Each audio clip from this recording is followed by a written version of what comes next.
Overall একটা overview আর কি, যে সোফার তেমন যদিও কমপ্লেক্স কিছু নাই, সোফার কি কি পড়িয়েছি।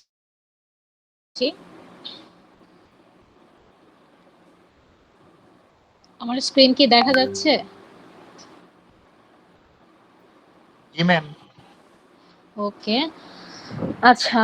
আহ, তো চ্যাপ্টারটা ছিল আমার regulation of drug marketing and advertising, যেখানে আমি চেষ্টা করেছি যে overall in a general sense, যে কিভাবে হচ্ছে ড্রাগ মার্কেটিং যে প্র্যাকটিসগুলো আছে এটার রেগুলেশনটা কিভাবে হয়, মানে যে রুলস অ্যান্ড রেগুলেশনস গুলো আছে এবং কোন কোন রেগুলেটরি বডিজ এখানে ইনভলভ।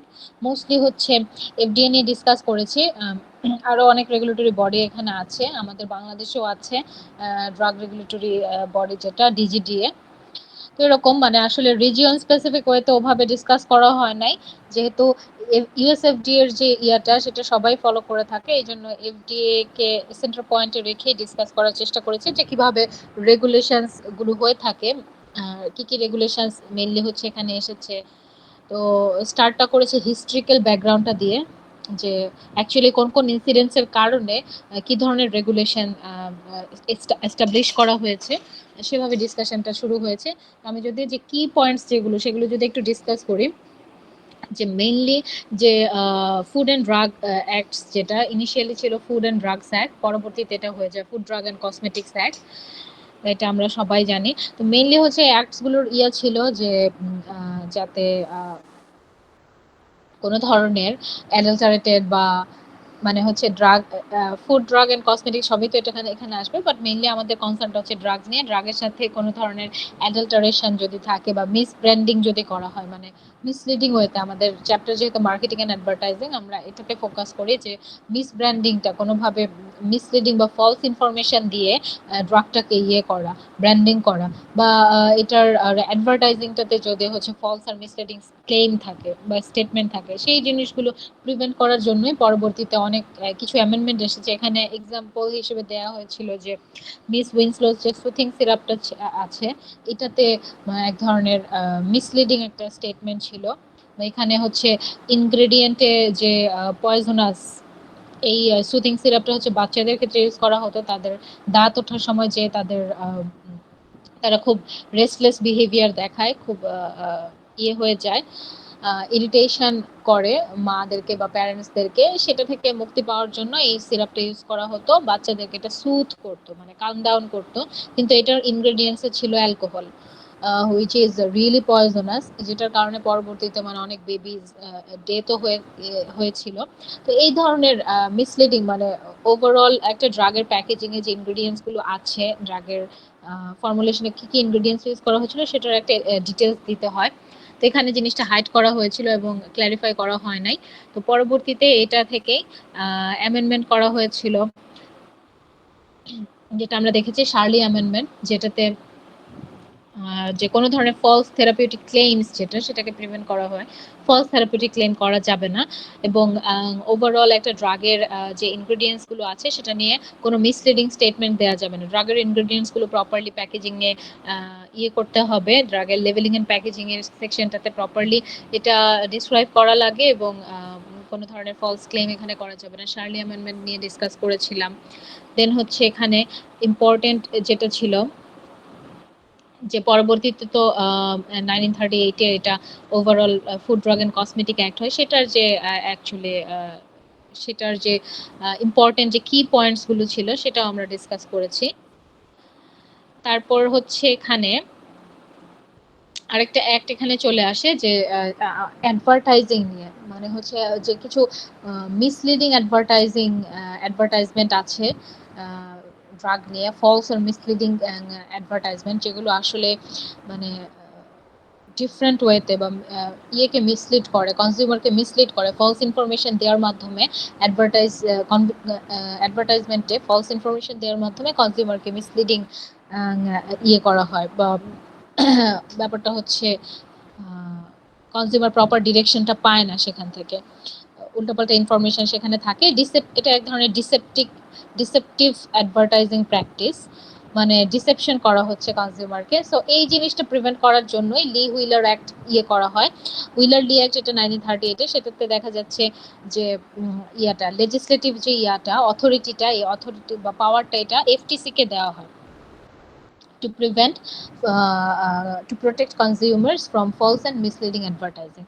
হ্যাঁ, এফটিসি কে একটা অথরিটি সেখানে দেওয়া হয় যাতে এফটিসি প্রপারলি অ্যাডভার্টাইজমেন্ট গুলো চেক করে দেখে এবং সেখানে কোনো মিসলিডিং ইনফরমেশন আছে কিনা বা স্টেটমেন্ট আছে কিনা যেটাতে মিসগাইডেড হবে পাবলিক বা ডিসেপশনে শিকার হবে, এই জিনিসগুলো তারা হচ্ছে চেক করে দেখে। এটাই হচ্ছে মেইনলি হুইলারলি অ্যাক্ট। এটাও করা হয়েছে to ensure the safety of medicinal products, যাতে হচ্ছে মেডিসিনাল প্রোডাক্টসগুলো কোনোভাবে আনসেফ ওয়েতে ইউজ না হয়। এটাও এই এটা নিয়ে ডিসকাস করা হয়েছিল। দেন এখানে হুইলারলি অ্যাকচুয়ালি তার কিছু কি পয়েন্টস বা কিছু কি ডেসক্রিপশন আছে, এগুলো আপনারা দেখবেন। যে মেইন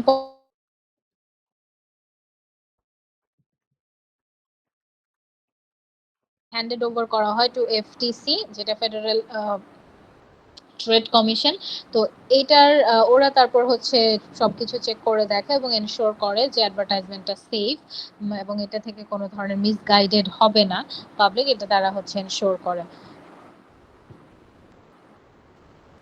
আচ্ছা, এনিওয়েজ তারপর হচ্ছে আমরা ডিসকাস করেছিলাম, এখানে কিছু ডেসক্রিপশন আছে ডুরহাম হামফ্রিজ অ্যামেন্ডমেন্ট। এইটাতে বলেছিলাম যে বিভিন্ন অ্যামেন্ডমেন্ট নিয়ে আমরা আসলে ডিসকাস করেছিলাম যে লজ এন্ড রেগুলেশন বা লেজিসলেশন বলতে পারেন। এই লেজিসলেশন গুলো আসলে পুরো জিনিসটাকে শেপ করে। They shape the practice of marketing and advertising. হ্যাঁ, টোটাল মার্কেটিং অ্যান্ড অ্যাডভার্টাইজিং যে প্র্যাকটিসটা তারা সেটাকে শেপ করার ক্ষেত্রে কাজে লাগে অ্যামেন্ডমেন্টগুলো। ডুরহাম হামফ্রিজ অ্যামেন্ডমেন্টে তারা হচ্ছে মেইনলি এরকম একটা ফেজ ছিল যখন প্রেসক্রিপশন ড্রাগস কোনটা আর ওটিসি ড্রাগস কোনটা, এটার মধ্যে একটা কনফিউশন ছিল যে কোনগুলোকে প্রেসক্রিপশন ড্রাগস বলা হচ্ছে আর কোনগুলো ওভার দ্য কাউন্টার। তখন তারা হচ্ছে একটা ক্লিয়ার এই অ্যামেন্ডমেন্ট অনুযায়ী একটা স্ট্যাটুটরি মানে ল দিয়ে এনফোর্স করে একটা সুন্দর একটা ডেফিনেশন দেওয়া হয় প্রেসক্রিপশন ড্রাগসের, যে আমরা এই ড্রাগসগুলোকে প্রেসক্রিপশন ড্রাগস বলবো যেগুলোর আসলে টক্সিক পটেনশিয়ালটাই অনেক বেশি এবং যাদের আসলে মেথড অফ ইউজটা এবং আদার যে কোলেটারাল মেজার্স যেগুলো নেওয়া লাগে কিছু কিছু ড্রাগের ক্ষেত্রে বা কিছু কিছু প্রোডাক্টসের ক্ষেত্রে দেখা যাচ্ছে যে সেটার স্পেশাল ডিরেকশন আছে, যেটা নর্মালভাবে পানি দিয়ে খেয়ে ফেললে হয় না। তার মেথড অফ ইউজটাও একটু ডিফারেন্ট, মানে স্পেশালি ইনস্ট্রাক্ট করতে হয় কনজিউমার কেমন কিছু ড্রাগ আছে। তো এই ধরনের ড্রাগগুলো যেগুলো আসলে এদিক সেদিক হয়ে গেলে খুব পটেনশিয়াল হার্ম ইনফ্লিক্ট করতে পারে পেশেন্টের ওপর, অথবা যাদের হচ্ছে মেথডে একটু স্পেশাল ইনস্ট্রাকশন লাগে বা নর্মাল ভাবে, এবং the drugs which must be used under the supervision of A practitioner, একজন লাইসেন্সড ফিজিশিয়ান বা প্র্যাকটিশনারের সুপারভিশনের থেকে যে ড্রাগসগুলো ইউজ করা লাগে, এরকম একটা ডেফিনেশন ওরা দিয়ে থাকে to clarify any confusion between prescription and OTC drugs. মানে ওই মেইনলি কনফিউশনটাকে দূর করার জন্য এখানে একটা ক্লিয়ার একটা ডেফিনেশন তারা প্রোভাইড করে থাকে। তারপর এখানে আরো ডেসক্রিপটিভ কথা আছে, এগুলো অলরেডি ডিসকাস করা হয়েছে, অনেক এক্সাম্পলস ডিসকাস করেছিলাম। দেন আমরা আরেকটা important amendment which is Kefauver Harris amendments, এটা নিয়ে ডিসকাস করেছিলাম। এটা হচ্ছে পরবর্তীতে আসে 1962-তে, following the hazardous effects of thalidomide tragedy. Thalidomide incident আমরা সবাই জানি, যেটা এমন একটা ড্রাগ যেটা হচ্ছে প্রপার ছাড়াই পুরো স্প্রেড হয়ে যায় এবং হচ্ছে সিভিয়ার বার্থ ডিফেক্টস করে।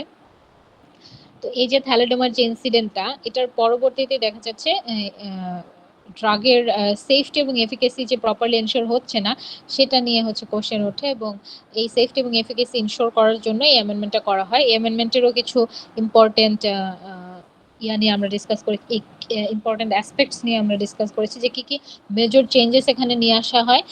এখানে মেজর চেঞ্জেসগুলো আছে, মোস্টলি হচ্ছে বলা হয়ে থাকে যে একটা drug before launching a drug into the market, its safety and efficacy must be established by well-designed, adequate and well-designed clinical trial. Clinical trial করতে হবে, ক্লিনিক্যাল ট্রায়াল করে তারপর ড্রাগের সেফটি এফিকেসি এনশিওর করে then should be launch to the market. মার্কেটে যাওয়ার আগে এগুলো হচ্ছে এনশিওর করতে হবে যে এটা প্রপারলি ক্লিনিক্যাল ট্রায়াল হয়েছে এবং এই রিপোর্টস পাওয়া গিয়েছে which represents that the drug is safe and effective to use। ঠিক আছে, মানে এইটাই হচ্ছে মেইন প্রতিপাদ্য বিষয় এটার। আরো কিছু ব্যাপার এখানে আছে যে দেখা যায় কিছু ড্রাগস অলরেডি যেগুলো হচ্ছে মার্কেটে চলে এসছে, বাট তখন তো এই অ্যামেন্ডমেন্ট ছিল না, আই মিন বিফোর 1962। যে ড্রাগসগুলো অলরেডি অ্যাপ্রুভ হয়ে বাজারে চলে গেছে সেই ড্রাগসগুলোর ক্ষেত্রে পাস্ট ডেটা অ্যানালাইসিস করতে হবে, মানে এটাকে বলে রেট্রোস্পেক্টিভ ইভ্যালুয়েশন। এটার হচ্ছে ইফেক্টিভনেস জাজ করার জন্য পাস্ট ওই ড্রাগসের অলরেডি যে ডেটাগুলো আছে সেগুলো নিয়ে অ্যানালাইসিস করে তার সেফটি এফিকাসি এস্টাবলিশ করতে হবে। অ্যান্ড আদার কিছু এখানে অ্যামেন্ডমেন্ট আছে এবং মেজর চেঞ্জেস আছে, এগুলো আপনারা দেখে নেবেন, পুরো ডিটেলসে আসলে যাচ্ছি না। তারপর চলে আসি যে ওভারঅল যে এফডিএ এর যে অ্যাডভার্টাইজিং যে রেগুলেশনটা আছে, এফডিএ হচ্ছে ইয়ে করে। মিনওয়াইল আবার হচ্ছে ওই যে এফটিসি যেটা পেয়েছিল, আমরা দেখেছি একটু আগে হুইলারলি অ্যাক্টের মাধ্যমে এফটিসি কে ক্ষমতা দেওয়া হয়েছিল যে ওরা অ্যাডভার্টাইজিংটা ঠিক আছে কিনা, মানে কোনো ধরনের ডিসেপটিভ ইনফরমেশন অ্যাডভার্টাইজমেন্টে আছে কিনা সেগুলো তারা চেক করবে। বাট পরবর্তীতে আবার ক্ষমতাটা এফডি এর ঘাড়েই চলে আসে, তাদের কাছেই আসে, এবং তখন তারা কিছু রেগুলেশনস জারি করে যে কিছু ডিস্টিংশন দিয়ে থাকে, কিছু ডেফিনিশন এখানে দেয় এবং বলে যে কিছু টার্ম আছে যেগুলো আপনারা হয়তো পড়েছেন চ্যাপ্টার রিডিং দেওয়ার সময়। ব্রিফ সামারি বলে একটা টার্ম আছে, ব্রিফ সামারি, অল্টারনেটিভ যে প্রভিশন, মেজর স্টেটমেন্ট, এরকম কিছু কয়েকটা টার্ম আছে যেগুলো এফডি ইন্ট্রোডিউস করে while promulgating its final advertising regulation। মানে ফাইনাল অ্যাডভার্টাইজিং গাইডলাইন দেওয়ার সময় কিছু টার্ম ওরা ইউজ করে যে এগুলো এগুলো থাকতে হবে, এবং তারা এই জিনিসটাতে এমফাসাইজ করে যে ড্রাগের ম্যাক্সিমাম অ্যাডভার্টাইজমেন্টে দেখা হয় যে ড্রাগের হচ্ছে বেনিফিশিয়াল ইফেক্টসকে বেশি হাইলাইট করা হয় and thereby neglecting its side effects এবং নেগেটিভ এফেক্টসগুলোকে কম হাইলাইট করে বেনিফিটটাকে বেশি বেশি ফলো করে দেখানো হয়। এই জিনিসটা করা যাবে না, there must be a fair balance between the two. দুইটার মধ্যে একটা ফেয়ার ব্যালেন্স থাকতে হবে, খুব মানে ব্যালেন্সড ওয়েতে জিনিসটাকে প্রেজেন্ট করতে হবে। এরকম এই জিনিসগুলো এফডিএ হচ্ছে রুলসের মাধ্যমে দেখায়, যেটা আমি এখনই দেখাচ্ছি। মিনওয়াইল এখানে কিছু কয়েকটা স্কিপ করে যাব, এখানে ডেসক্রিপটিভ কথাবার্তা আছে রিগার্ডিং দ্য অ্যাডভার্টাইজিং রেগুলেশনস, আপনারা এটা দেখবেন। আমি এটাতে চলে যাই। এইটাতে হচ্ছে মানে এফডিএ গাইডলাইন্সটা সাম আপ করা, মানে সামারি হিসেবে দেয়া আছে, যেটাতে প্রিন্ট অ্যাডভার্টাইজমেন্টের জন্য মানে এফডিএ বলেছে যে এখানে ব্রিফ সামারি দিতে হবে। ব্রিফ সামারি মানে হচ্ছে মানে প্রিন্টেড যে ইয়াটা অ্যাডভার্টাইজমেন্ট যেটা প্রিন্টেড ফরম্যাটে যেটা থাকবে সেটাতে সবকিছুর একটা সামারি থাকবে, মানে একটা ব্যালেন্সড সামারি দিতে হবে, যেটা কি বলা হচ্ছে ব্রিফ সামারি, এবং এটার মধ্যে কি কি থাকবে সেটাও মেনশন করা আছে, side effects, warning, precaution, contraindication, এই জিনিসগুলো সবকিছু দিয়ে তারপর একটা ব্যালেন্সড সামারি দিতে হবে, এবং কি পয়েন্টস কি কি হাইলাইট করতে হবে, 4টা পয়েন্টস এখানে দেওয়া আছে, এটা আপনারা পড়লেই বুঝে যাবেন। অন দ্য কন্ট্রারি, এই যে I mean along with print advertisement, broadcast অ্যাডভার্টাইজমেন্টের জন্য মানে যে অ্যাডভার্টাইজমেন্টগুলো আসলে প্রিন্টেড না, যেগুলো হচ্ছে ভিজুয়ালি দেখানো হয় বা সাথে একটা অডিও থাকে, মানে অডিও ভিজুয়াল যে অ্যাডভার্টাইজমেন্ট যেটাকে বলে, তো সেগুলো শো করার ক্ষেত্রেও সেক্ষেত্রেও মানে ইয়ে করা যাবে না, ডিসেপটিভ কোনো প্রসেসে যাওয়া যাবে না, মানে বেনিফিটটাকে খালি দেখালাম বেশি করে আর কোনো কথাবার্তা নাই, নেগেটিভ কনসিকোয়েন্স নেই, এটা করা যাবে না। এখানে অবশ্যই অডিও ভিজুয়াল পার্টে একটা মেজর স্টেটমেন্ট থাকতে হবে, major statement regarding the risk and adverse effects. হ্যাঁ, এটাই হচ্ছে মেজর স্টেটমেন্ট। যদি আপনাদের কোয়েশ্চেন এরকম থাকতে পারে যে হোয়াট ইজ মেজর স্টেটমেন্ট, তো মেজর স্টেটমেন্টটা মানে হচ্ছে in case of broadcast advertisement যে major risk and adverse effects নিয়ে যে ইয়েটা ইনফরমেশনটা দেওয়া হয় in audio and visual parts of the presentation, ওটা কি বলা হচ্ছে মেজর স্টেটমেন্ট। তো ব্রডকাস্ট অ্যাডভার্টাইজমেন্টে মেজর স্টেটমেন্ট দেওয়ার সাথে সাথে একটা অ্যাডিকুয়েট প্রভিশন দিতে হবে। অ্যান্ড এক কথা আসতে পারে যে অ্যাডিকুয়েট প্রভিশনটা আবার কি জিনিস, এটাও বলেছিলাম, যেটা হচ্ছে অল্টারনেটিভ সোর্স অফ ইনফরমেশন, মানে ইনফরমেশন আরও কি কি সোর্স থেকে পাওয়া যেতে পারে সেটার একটা দিয়ে দিতে হবে। যেমন একটা টোল ফ্রি টেলিফোন নাম্বার দেওয়া যেতে পারে, যেটাতে কল করে পেশেন্ট হচ্ছে আরো ফার্দার ইনফরমেশন গ্যাদার করতে পারে। অথবা দেখা যাচ্ছে যে একটা প্রিন্ট অ্যাডভার্টাইজমেন্ট এর প্রতি একটা রেফারেল দিয়ে দিল যে ইউ ক্যান সি দিস, মানে একটা প্রিন্ট অ্যাডভার্টাইজমেন্ট দেখে যাতে তারা আরো ইনফরমেশন নিতে পারে সেটার একটা রেফারেন্স দিয়ে দেওয়া হলো। অথবা referral to a health care provider, একজন ফিজিশিয়ানের রেফারেন্স দিয়ে দেওয়া হলো যে আপনি you can seek more information by going to a physician or by meeting a physician. হ্যাঁ, ফিজিশিয়ানের কাছ থেকে পাওয়া যেতে পারে, টেলিফোন নাম্বার হতে পারে, অথবা প্রিন্ট অ্যাডভার্টাইজমেন্টের রেফারেন্স দেওয়া থাকতে পারে, অর ইন্টারনেট ওয়েব পেজ অথবা ইউআরএল, কোনো একটা ইউআরএল দেওয়া থাকলো, ইউআরএল দেওয়া থাকলে ওই ইউআরএল আপনি ভিজিট করে, আপনি ওয়েবসাইট ভিজিট করে অ্যাডিশনাল ইনফরমেশন আপনি পেয়ে যাবেন।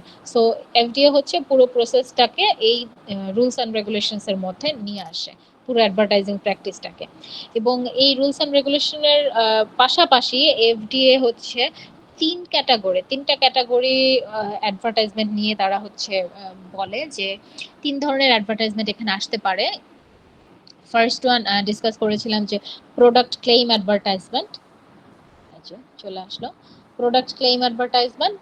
The second one is reminder advertisement, third one হচ্ছে হেল্প সিকিং অ্যাডভার্টাইজমেন্ট। তো আচ্ছা, সবাই কি আছেন আমার সাথে? বুঝতেছেন? জি ম্যাম। কোথাও কোনো কনফিউশন হলে আমি একটু ফাস্ট যাচ্ছি, যেহেতু পুরো চ্যাপ্টারটা একটু ওভারভিউ করছে, কোথাও কনফিউশন হলে জিজ্ঞেস করতে পারেন। এনিওয়েজ, বলতেছিলাম যে এফডিএ হচ্ছে ৩ ক্যাটাগরির অ্যাডভার্টাইজমেন্ট এখানে বলেছে, যে প্রোডাক্ট ক্লেম অ্যাডভার্টাইজমেন্টটা নামই হচ্ছে প্রোডাক্টটাকে ক্লেম করবে, আই মিন প্রোডাক্টের কি গুণাবলী আছে সেটাকে ক্লেম করে যে অ্যাডভার্টাইজমেন্টটা দেওয়া হয়। যেমন আমরা যদি এখানে দেখি, এখানে প্রোডাক্টের নাম থাকবে, তার ব্র্যান্ড নেম এবং তার হচ্ছে যে জেনারিক নেম আছে দুইটাই থাকবে, সে কোন সিমটমস রিলিভ করে সেটা থাকবে। এবং এখানেও প্রোডাক্ট ক্লেম অ্যাডভার্টাইজমেন্টের কিছু আইডিয়াল ক্যারেক্টারিস্টিক্স আমি ডিসকাস করেছিলাম, এগুলো আপনারা দেখে নেবেন। যে কয়েকটা পয়েন্টস আছে এখানে, যেমন 9টা পয়েন্টস হাইলাইট করে দিয়েছে, 9টা পয়েন্টস অবশ্যই থাকতে হবে। এবং মেইন পার্টটা হচ্ছে there must be fair balance of information regarding the risk factors and the beneficial effects, মানে বেনিফিটটাকে একদম বড় ফন্টে দিয়ে, তারপর নেগেটিভ সাইডটাকে ছোট ছোট ফন্ট দিয়ে লিখে এভাবে দেওয়া যাবে না, ফেয়ার ওয়েতে প্রেজেন্ট করতে হবে।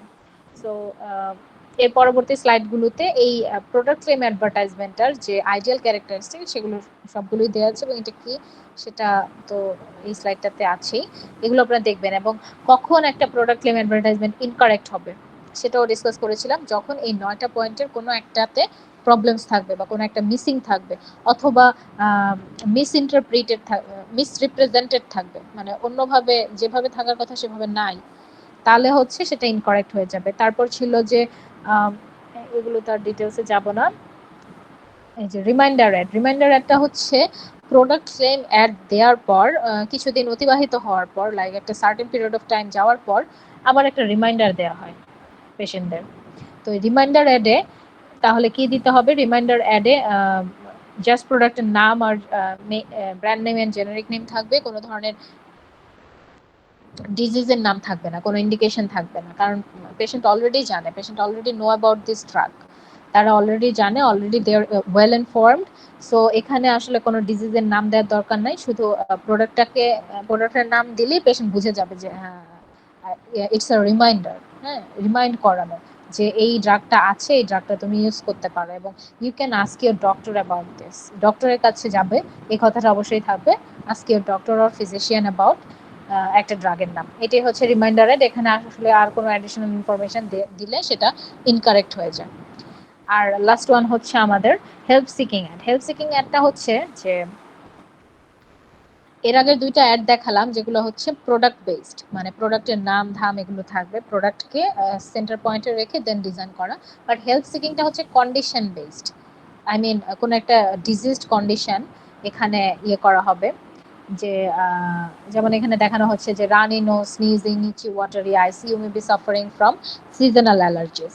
এই যে কন্ডিশনটা, কোনো একটা ডিজিজড কন্ডিশন, এটাতে যে হেল্প আছে সেটা আর কি বোঝানো, এটাই হচ্ছে help seeking about a particular diseased condition. ধরেন আই মিন কেউ যদি হাইপারটেনশনে ভোগে তাহলে হেল্প সিকিং একটা কিরকম হবে যে you may be suffering from hypertension, so there is help, ask your physician for more information.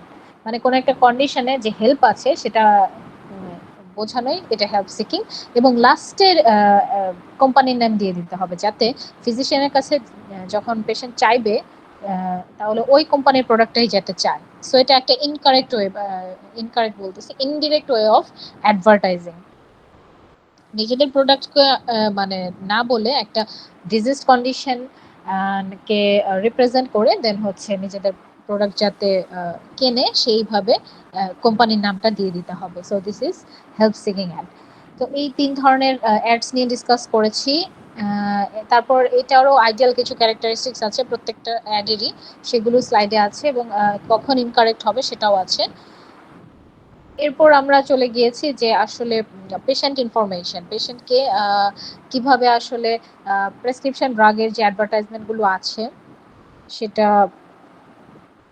পেশেন্টকে ইনফর্ম করার যে প্র্যাকটিসটা, এটা এটার কি ধরনের ইম্প্যাক্ট ফেলতে পারে। সো এরপরই চলে আসে ডিটিসি অ্যাডভার্টাইজিং, যেটা ডিরেক্ট টু কনজিউমার অ্যাডভার্টাইজিং। তো এরপরে বাকি এখানে যে স্লাইডসগুলো আছে মেনলি হচ্ছে বিভিন্ন এক্সাম্পলস এখানে ডিসকাস করা হয়েছে। তারপর আই মিন ওভারঅল পেশেন্ট এডুকেশনের মাধ্যমে পেশেন্ট কিভাবে রিয়েক্ট করছে, পেশেন্টের উপর ইনফ্লুয়েন্সটা কি হচ্ছে, আর্লি ডিটিসি ক্যাম্পেইনগুলো কিরকম ছিল এবং সেগুলোর ইফেক্ট কি ছিল। আই মিন ডিটিসিটা মানে হচ্ছে ডিরেক্ট টু কনজিউমার যে ক্যাম্পেইন, কনজিউমারকে ডিরেক্ট করে। মানে এরকম তো একটা প্র্যাকটিস আছে যে অ্যাডভার্টাইজিং গুলো হয়ে থাকে physician centric, but in case of DTC advertising, the advertising is consumer centric, কনজিউমারকে এডুকেট করা এবং কনজিউমারকে এডুকেট করলে কি কি আর্লি কি কি ইনসিডেন্টস হয়েছিল কনজিউমার এডুকেশনের মাধ্যমে কি ধরনের ইম্প্যাক্ট পাওয়া গেছে, অনেক অনেক এক্সাম্পল এখানে আছে, এগুলো আপনারা দেখবেন। এই ব্যাকগ্রাউন্ডে আর যাচ্ছি না। তারপরে কিছু স্লাইডে ব্যাকগ্রাউন্ডগুলো হওয়ার পর তারপর কিছু স্লাইডে আমি ডিসকাস করেছি যে ডিটিসি অ্যাডভার্টাইজিংটা কিভাবে পেশেন্টের বিহেভিয়ার, তিনটা জিনিস, তিনটা কম্পোনেন্ট, কিভাবে how it influences the public opinions, পাবলিকের অপিনিয়ন এবং বিহেভিয়ারকে কিভাবে অ্যাকচুয়ালি ইনফ্লুয়েন্স করতেছে। যেমন ডিটিসি এর মাধ্যমে পেশেন্ট যখন অ্যাডভার্টাইজমেন্টটা দেখে তারপর সে নিজে অনেক অনেক কিছু জানতে পারে। এটা একটা মিক্সড একটা হচ্ছে রিঅ্যাকশন তৈরি করতে পারে পেশেন্টের মধ্যে। কোনো পেশেন্ট হচ্ছে আরো বেশি জানার জন্য সে হচ্ছে ওই যে অ্যাডিকুয়েট প্রভিশন যেগুলো আছে, টোল ফ্রি নাম্বারে ফোন দেয় অথবা ইন্টারনেটে সার্চ দেয় অথবা ফিজিশিয়ানের কাছে জানতে চায়, সে অনেক বেশি কিউরিয়াস, আরো বেশি কিউরিয়াস হয়ে যায় after getting exposed to the advertisement. আবার অনেক পাবলিক আছে যে তারা আবার জিনিসটাকে মানে তারা দে সাফার ফ্রম কনফিউশন।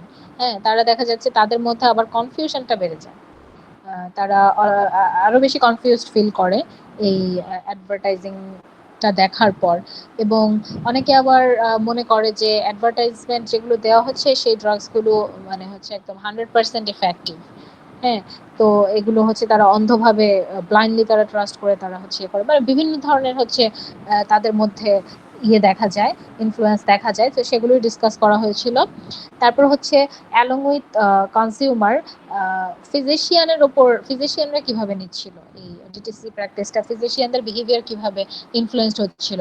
ফিজিশিয়ানরা দেখা যাচ্ছে যে ডিটিসি অ্যাডভার্টাইজিং এর পর পেশেন্ট হচ্ছে ফিজিশিয়ানের কাছে বেশি বেশি যাচ্ছে এবং তাকে বলছে যে আমাকে এই ড্রাগটা দাও, এরকম একটা প্রেশার তাদের ওপর ছিল।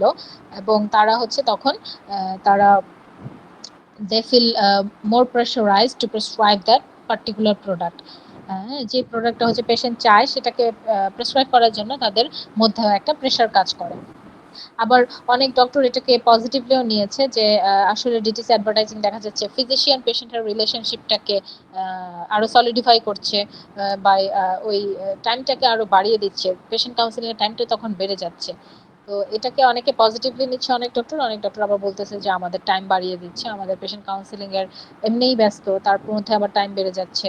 সো অনেকের কাছে আবার এটা নেগেটিভ। সো ফিজিশিয়ানের কি ধরনের ইনফ্লুয়েন্স আছে, পেশেন্টের কি ধরনের ইনফ্লুয়েন্স আছে, ওভারঅল ফিজিশিয়ান পেশেন্ট রিলেশনশিপে কি ধরনের ইম্প্যাক্ট ফেলছে, এই জিনিসগুলো আমরা হচ্ছে বিভিন্ন এক্সাম্পলের মাধ্যমে ডিসকাস করেছিলাম যে ডিটিসি অ্যাডভার্টাইজিং এর ইম্প্যাক্ট গুলো কি কি। এটা কি মোস্টলি পজিটিভ নাকি ফুললি নেগেটিভ, নেগেটিভ কনসিকোয়েন্স বেশি নাকি পজিটিভ বেশি, নাকি হচ্ছে সরি নাকি হচ্ছে মিক্সড ইফেক্টটা হচ্ছে বেশি,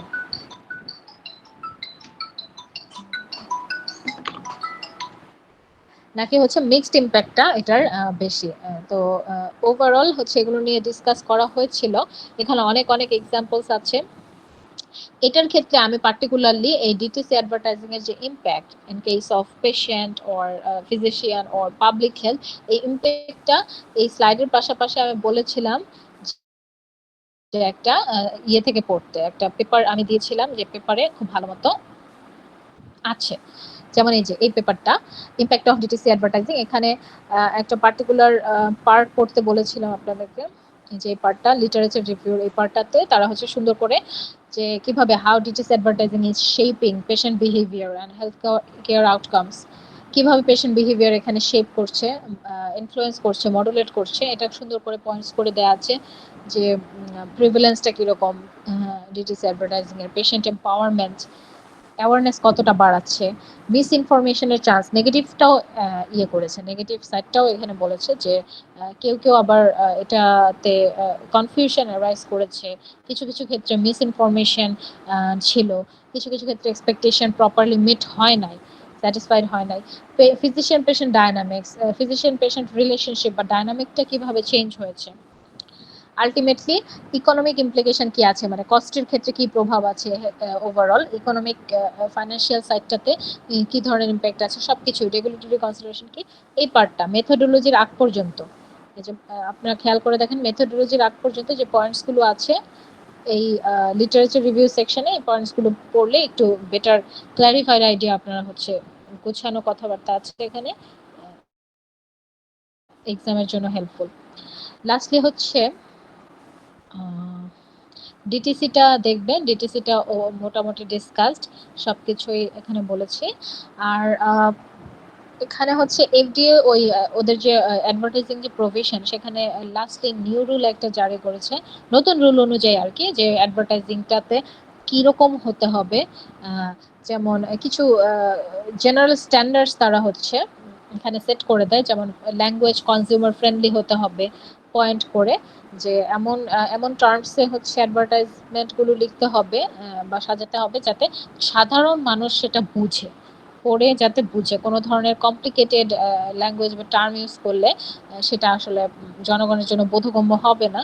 সো এটা পয়েন্টলেস, কেউ না বুঝলে তো আসলে হবে না কিছু। আন্ডারস্ট্যান্ডেবল অডিও ইনফরমেশন থাকতে হবে, অডিওতেও মানে অডিওর পেসিংটা পার্টিকুলারলি, যে একটা অডিও দিয়ে দিলাম এটার ভলিউমের সমস্যা বা আর্টিকুলেশন মানে ঠিক মতো প্রেজেন্টেবল না বা আর্টিকুলেট প্রপারলি করেনি, পেসিংটা এত স্পিডে কেউ কিছু বুঝলো না, এরকম হওয়া যাবে না। সবকিছুর মধ্যে একটা ব্যালেন্স থাকতে হবে in terms of volume, articulation and pacing, everything should be understandable থাকতে হতে হবে আর কি। তারপর আর কি ছিল, মেজর স্টেটমেন্টের কথা অলরেডি বলেছি, মেজর স্টেটমেন্টটা খুব ক্লিয়ারলি প্রেজেন্ট করতে হবে। রিগার্ডিং দ্য মেজর স্টেটমেন্টটা বলেছি, regarding the risk factors and adverse effects, এই জিনিসটা ক্লিয়ারলি কনভে করতে হবে। টেক্সচুয়াল ইনফরমেশন যদি থাকে, মানে অনেক কিছু দেয় না অডিও ভিজুয়াল প্রেজেন্টেশনেও অনেক টেক্সচুয়াল টেক্সট থাকে, সেই টেক্সটগুলোও মানে এত এমন দেয়া যাবে না যে খুবই ছোট কেউ কিছু দেখতে পাচ্ছে না, নেগেটিভ সাইডটা বিশেষ করে এমন ছোট ফন্টে দিয়েছে কেউ কিছু বুঝেই নাই, আর পজিটিভ সাইডটা বড় বড় ফন্টে দিয়ে শো করানো হয়েছে, এরকম করা যাবে না। টেক্সট মাস্ট বি রিডেবল, হ্যাঁ ইজিলি যাতে রিড করতে পারে এবং বুঝতে পারে সেরকম হতে হবে। ডিস্ট্রাকশন, অনেক সময় দেখা যায় যে অনেক ডিস্ট্রাকশন থাকে, ডিস্ট্রাকশন মানে হচ্ছে যে মেইন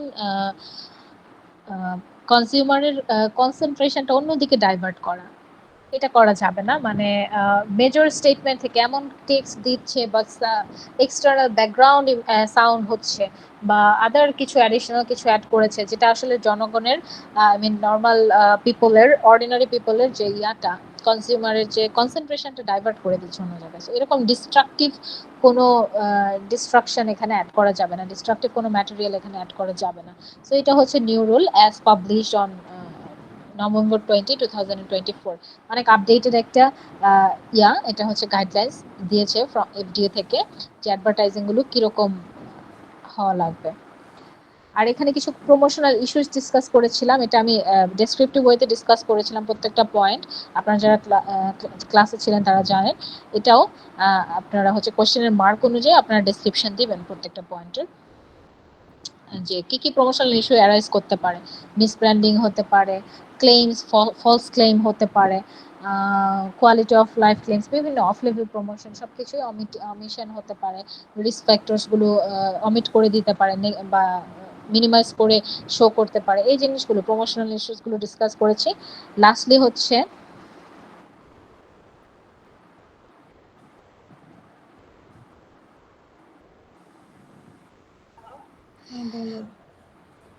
প্রাইস কন্ট্রোল, যেটা প্রাইস কন্ট্রোল হচ্ছে রামেন ওইটাই আমি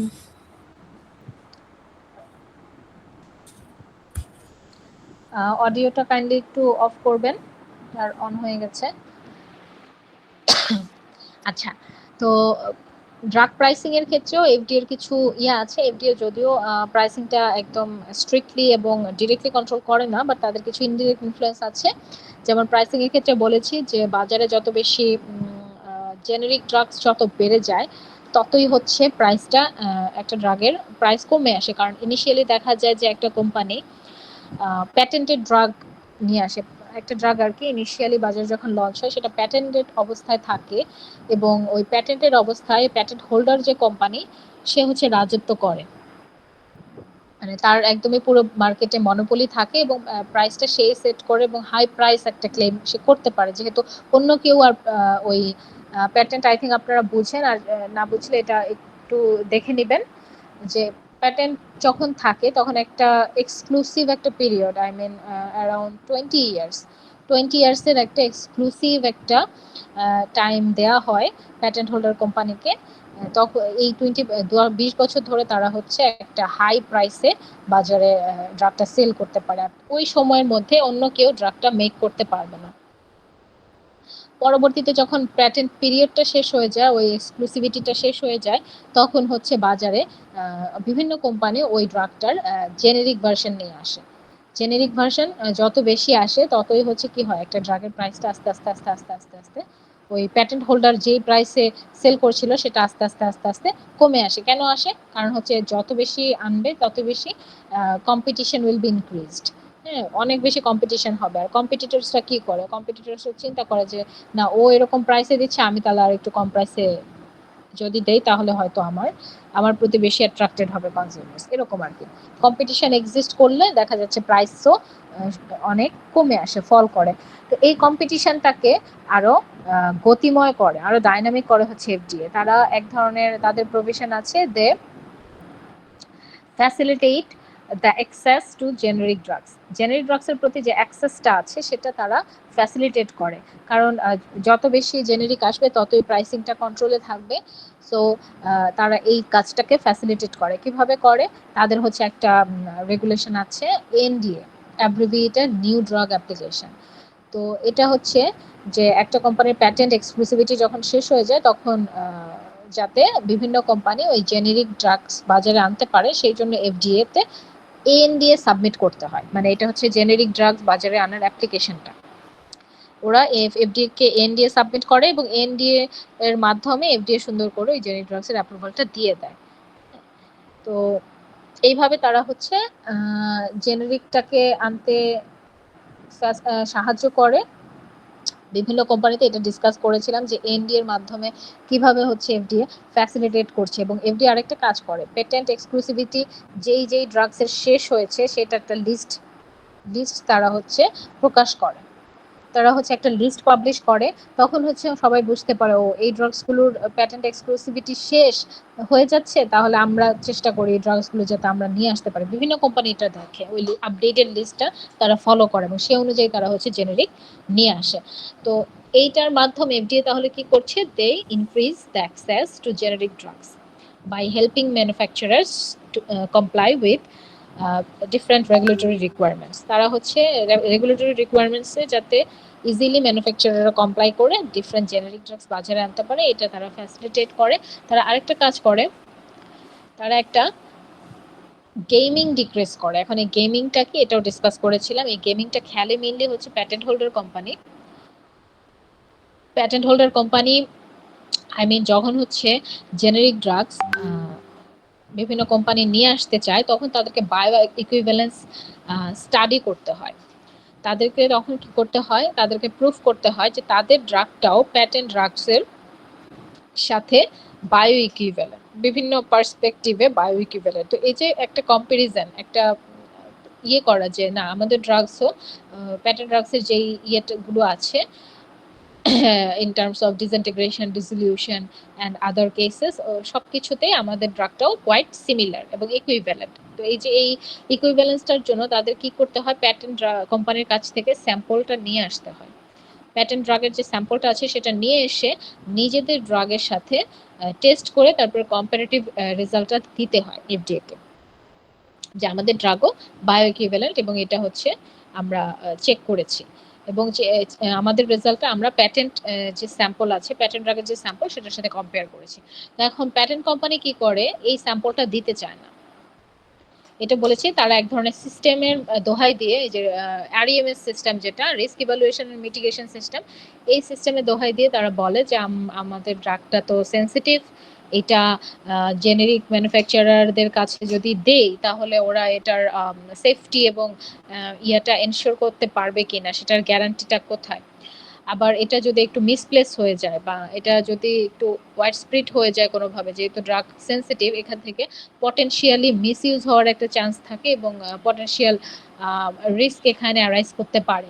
সো আমরা স্যাম্পল দিব না। তারা এই জিনিসটাকে ডিলে করে, মানে প্যাটেন্ট ম্যানুফ্যাকচারার যারা ছিল, প্যাটেন্ট হোল্ডার যারা, তারা চেষ্টা করে যে জেনেরিক ম্যানুফ্যাকচারাররা যাতে তাদের স্যাম্পলটা না পায়, তাহলে তারা হচ্ছে বায়োইকুইভ্যালেন্স টেস্ট করতে পারবে না। টেস্ট না করলে কোনো ধরনের জেনেরিক বাজারে আসবে না, কম আসবে, তারা ডিসকারেজ ফিল করবে। আর জেনেরিক যত বেশি কম আসবে ততই তো মানে ড্রাগের প্রাইস কমবে না, প্যাটেন্ট কোম্পানি আরো আরো অনেকদিন ব্যবসা করতে পারবে, ড্রাগের প্রাইসটা আগের মতোই থাকবে, কম্পিটিশন যত কম ততই তো ভালো।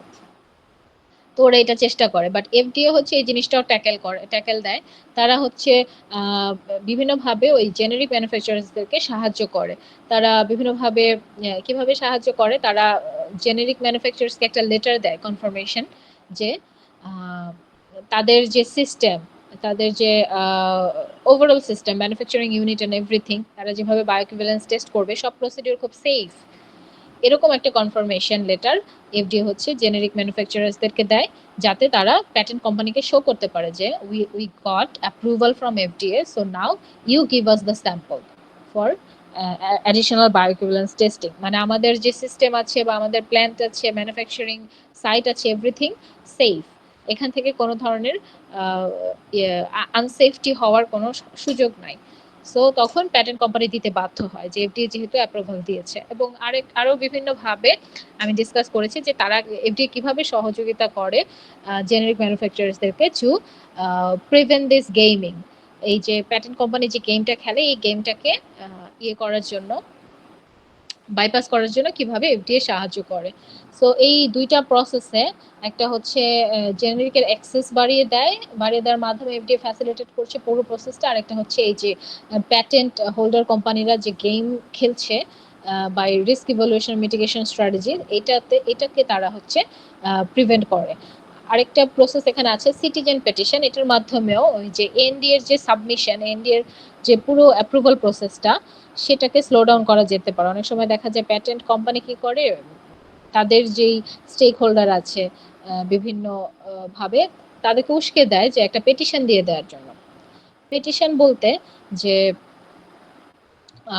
যে ড্রাগটা, যে জেনেরিক ড্রাগটা বাজারে আনা হচ্ছে, সেই জেনেরিক ড্রাগের এগেইনস্টে বলা হয় যে এই ড্রাগটা আসলে এই ধরনের ইফেক্ট ফেলবে, এই ড্রাগটা একটা ব্যাড ইফেক্ট ফেলবে, বা এই ড্রাগটার এই ধরনের বাজে কোনো একটা সাইড আছে, বা আরো বিভিন্ন ধরনের মানে নেগেটিভ গুলোকে হাইলাইট করে পিটিশন যাতে দেওয়া হয় এফডিএ এর কাছে, সেটা তারা হচ্ছে এনশিওর করে পেটেন্ট কোম্পানি। তো পেটিশন দিলে কি হয়, এফডিএ এর যে এনডিএ এর অ্যাপ্রুভাল প্রসেসটা সেটা স্লো ডাউন হয়ে যায়।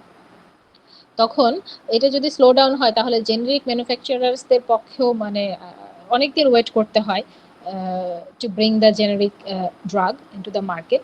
জেনেরিক ড্রাগ বাজারে আনার জন্য অনেক দিন অপেক্ষা করতে হয়, অ্যাপ্রুভাল ডিলে হয়ে যায়, অ্যাপ্লিকেশন পেন্ডিং হয়ে থাকে। তো যার কারণে জেনেরিক ড্রাগস তখন অনেক স্লোলি বাজারে আসবে, কম্পিটিশন কম থাকবে, অনেক দিন আরো ব্যবসা করা যাবে। এই জন্য আর কি প্যাটেন্ট কোম্পানি আরেকটা প্রসেস এটা করে, সিটিজেন পেটিশন। তো এটাও মানে এফডিএ নজরে আসছে যে সিটিজেন পেটিশনের মাধ্যমেও পেটেন্ট কোম্পানি কি করছে, যে প্রসেসটাকে মিসইউজ করছে এবং তারা স্লো ডাউন করে দিচ্ছে। তখন এফডিএ ইয়ে করে যে আমরা আসলে সিটিজেন পেটিশন যেগুলো আসলে বেসলেস, অনেক সময় বেসলেস কিছু পেটিশন থাকে, মানে শুধুই একটা গুজব ছড়িয়ে দেওয়া হলো, একটা রিউমার ছড়িয়ে দেওয়া হলো উইদাউট এনি প্রপার এভিডেন্স, কোনো এভিডেন্স ছাড়া কোনো একটা পেটিশন করা হলো, সেগুলোকে এফডিএ ইয়ে নেয় না, কনসিডার করে না, তারা ডিনাই করে দেয় ওই পেটিশনগুলোকে। তো এইভাবে বিভিন্নভাবে এফডিএ হচ্ছে এই ইয়েটা ফ্যাসিলিটেট করে মার্কেটটাকে কন্ট্রোলে রাখে, প্রাইসিংটাকে কন্ট্রোলে রাখে, এবং they increase access to generic drugs, জেনেরিকটা যাতে বাজারে আসতে পারে এবং অনেক বেশি কম্পিটিটরস আসতে পারে, সেটার হচ্ছে এনশিওর করে হচ্ছে FDA. So that's the end of chapter. মোটামুটি সবগুলোর রিভিউ, যে টপিকসগুলো ছিল ডিসকাস করেছি, সবগুলোই ডিসকাস করার চেষ্টা করেছি। এখন আপনাদের কারো কোনো কোশ্চেন থাকলে বলতে পারেন। Any confusion or question?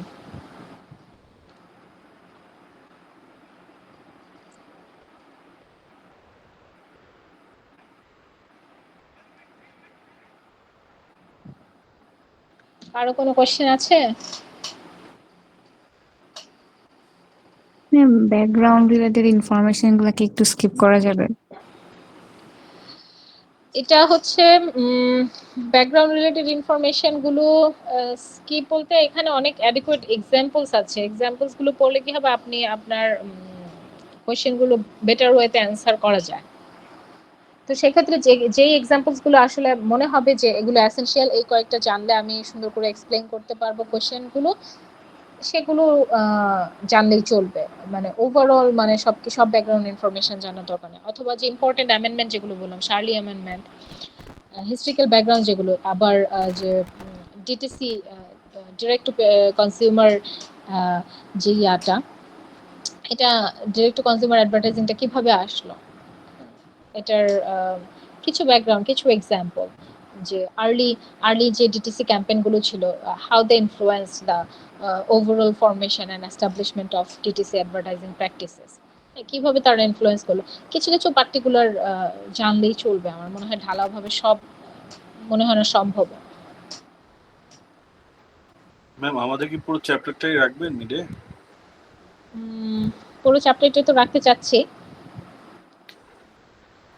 Ma'am একটু কি কনসিডার করা যায়, কমানো যায় যদি পসিবল হয়?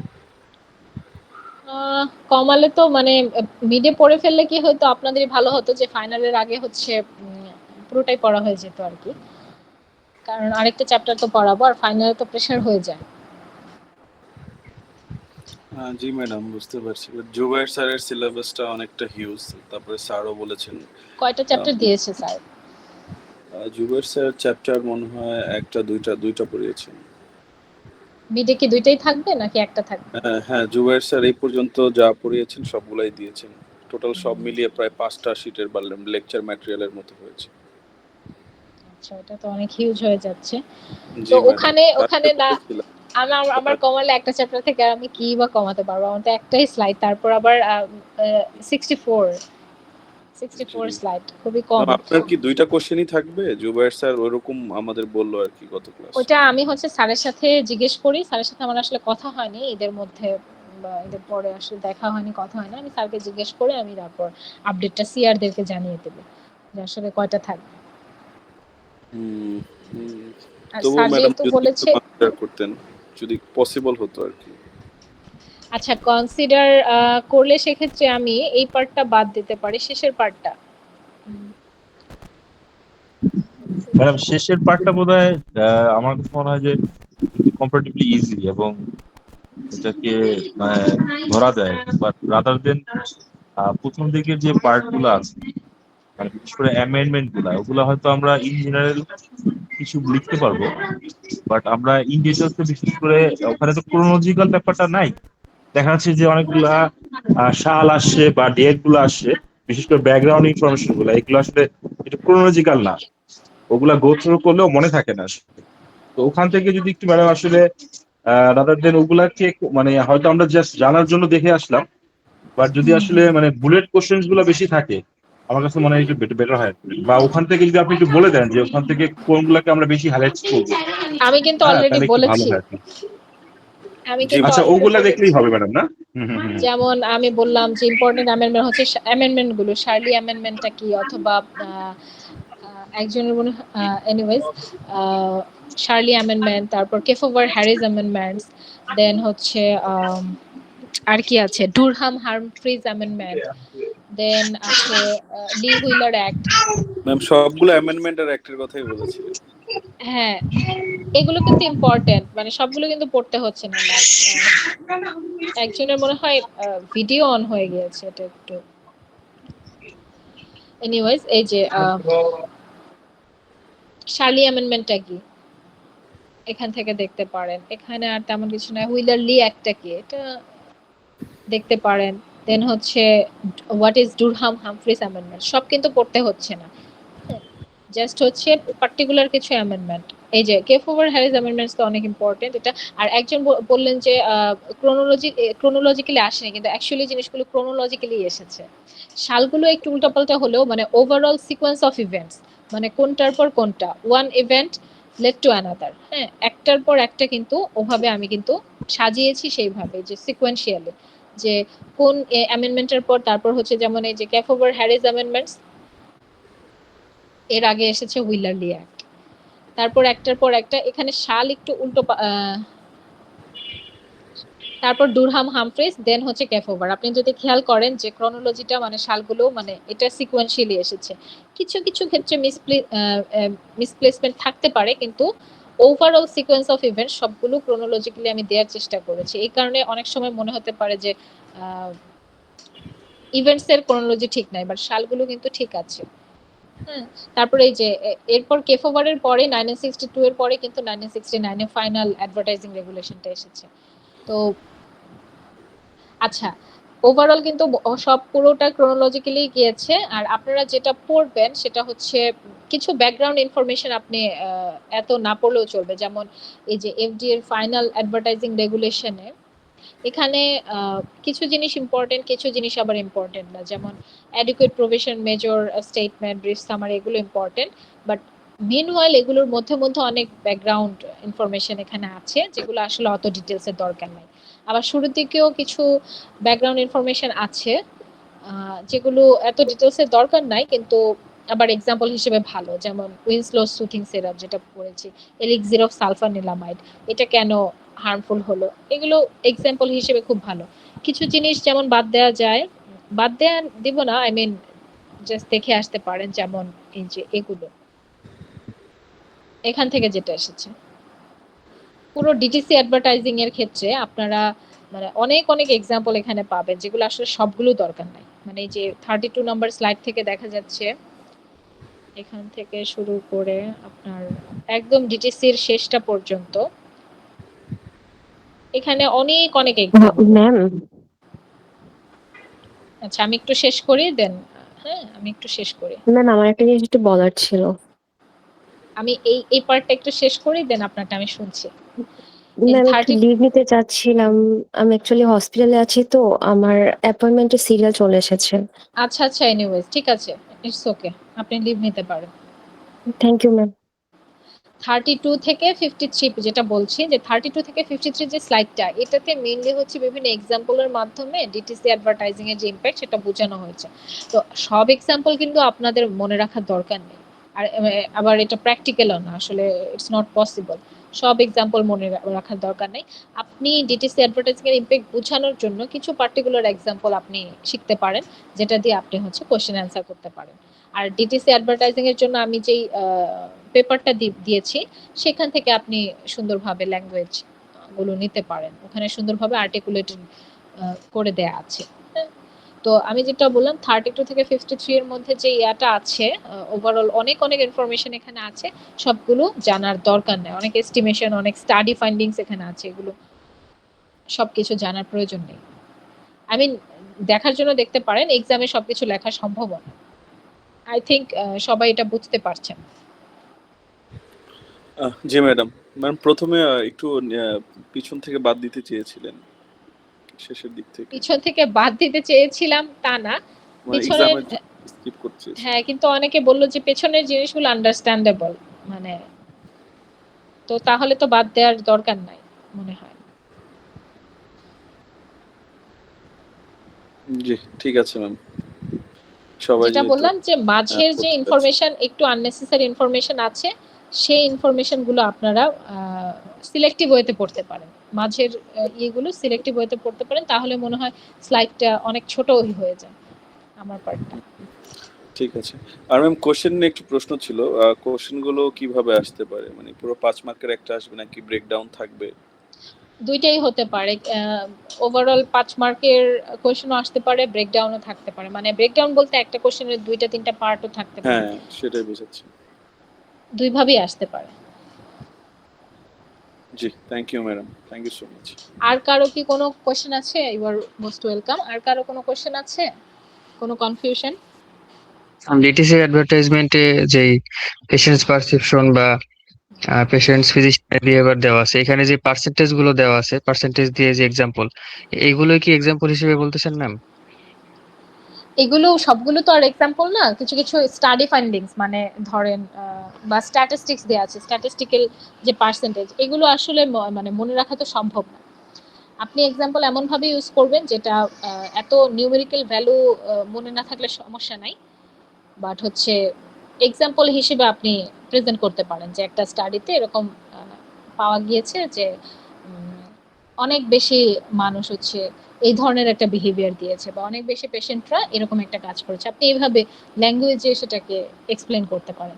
এত পার্সেন্টেজ তো আর মনে রাখা পসিবল না। জি ম্যাম, বুঝতে পেরেছি। আর কারো কোনো কোশ্চেন আছে?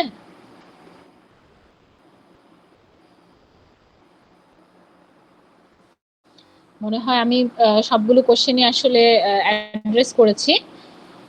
তো খুব বেশি প্রবলেম হবে না। মিডে যদি আমার 2টা কোশ্চেন থাকে, সেক্ষেত্রে আমার মনে হয় আপনারা পারবেন। আর অনেক দিন ধরেই তো এই চ্যাপ্টারটা পড়াচ্ছি, আবার আজকেও পুরো একটা ওভারভিউ দিয়ে দিলাম। I think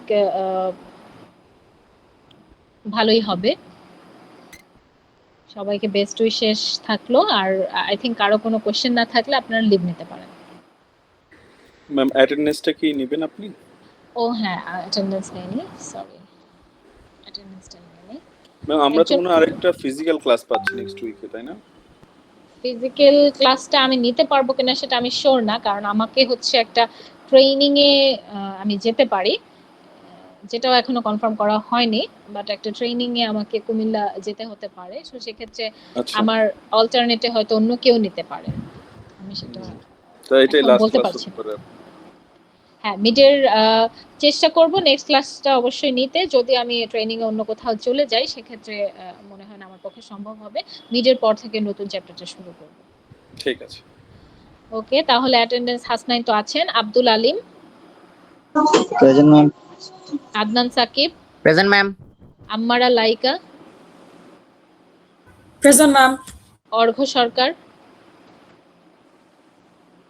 present ma'am. Fatin Islam, Ferdous Rahman, present ma'am. Happy Akter, present miss. Iqbal Hossain, yes ma'am. Iqbal Mahmud, present ma'am. Israt Jahan Mitu, present ma'am. Lamia অনন্য,